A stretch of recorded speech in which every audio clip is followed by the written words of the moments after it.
Heat as medicine. Heat as medicine में ये जो आप देख रहे हैं हॉट वाटर इमर्शन, राइट। एक टब में आप 40 डिग्री का टेम्परेचर होगा, राइट। तो जब टब में, पानी के टब में आप बैठे, तो अभी जैसे यहाँ बैठे हैं तो आपके सिर पे जो एटमॉस्फेरिक प्रेशर वो कितना है? 1 एटमॉस्फेरिक प्रेशर, एटमॉस्फेयर का प्रेशर है ना।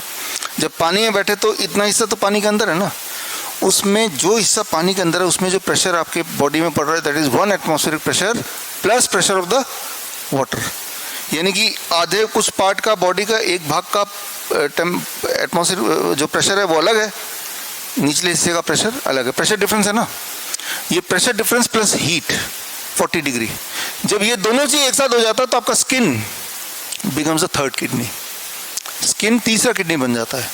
यानी कि जो चीज पेशाब के रास्ते से किडनी फिल्टर नहीं कर पा रही वो स्किन से फिर निकलना शुरू हो जाता है। तो यानी कि आपका क्रिएटिनिन है, आपका यूरिया, आपका यूरिक एसिड है, या एक्सेस पोटेशियम, एक्सेस शुगर है, जो भी चीज़ फालतू है किडनी उसको नहीं निकाल पा रही है, स्किन के रास्ते निकाल दिया।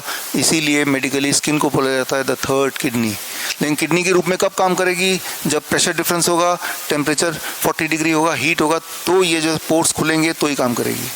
आपको कैसे पता चल रहा है? पता चलेगा काम कर रही है, आपकी स्वेलिंग कम हो जाएगी, आपका ब्लड प्रेशर कम हो जाएगा, आपकी वीकनेस चली जाएगी, आपकी ईचिंग चली जाएगी, वोमिटिंग सेंसेशन चले जाएगी, जो classic symptom of kidney patient चले जाएंगे। तो पता चल गया कि भाई आपका स्किन काम कर रहा है। आप पेशाब का एक कुछ बूंद लीजिए, पसीने का कुछ बूंद लीजिए, दोनों अगर लैब में टेस्ट कराएंगे तो पेशाब के और पसीने में जो इंग्रेडिएंट निकलेंगे वो सिमिलर निकलेंगे। पसीने में भी क्रिएटिनिन मिलेगा, यूरिया मिलेगा, यूरिक एसिड मिलेगा, सॉल्ट मिलेगा, और पेशाब में भी सेम ही चीज़ मिलती है। तो किडनी जो काम करती है वो आपका स्किन भी वही काम कर सकता है एक स्पेशल सर्कमस्टेंस में। तो जब हमें लगता है कि पेशेंट के बॉडी में टॉक्सिक भर गया है और वो टॉक्सिक भरने से उनका किडनी फेल हो गया है, या कैंसर का पेन है, या ट्यूमर बढ़ रहा है, इसको भी यूज़ करते हैं हॉट वाटर, राइट। तो ठीक इसी तरह से हीट एज मेडिसिन की बात कर रहे हैं।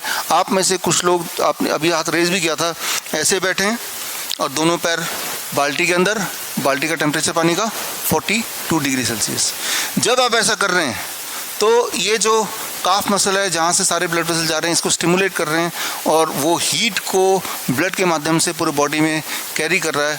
आपका सर्कुलेशन बढ़ जाता है उस वक्त, और सर्कुलेशन बढ़ने से उसी वक्त कई सारे बॉडी में मेटाबॉलिक चेंजेस आते हैं, जिससे आपकी नींद उस रात की अच्छी होती है, जिससे पेन धीरे धीरे कम होने लगता है, जिससे डिप्रेशन धीरे धीरे कम होने लगता है, एंजाइटी धीरे धीरे कम होने लगता है, पैल्पिटेशन कम होने लगता है, ब्लड प्रेशर कम होने लगता है, जिनका ब्लड प्रेशर ज़्यादा है उनका। तो कई सारे फायदे होते हैं जब हम हीट एंड ग्रेविटी दोनों को मिलाते हैं।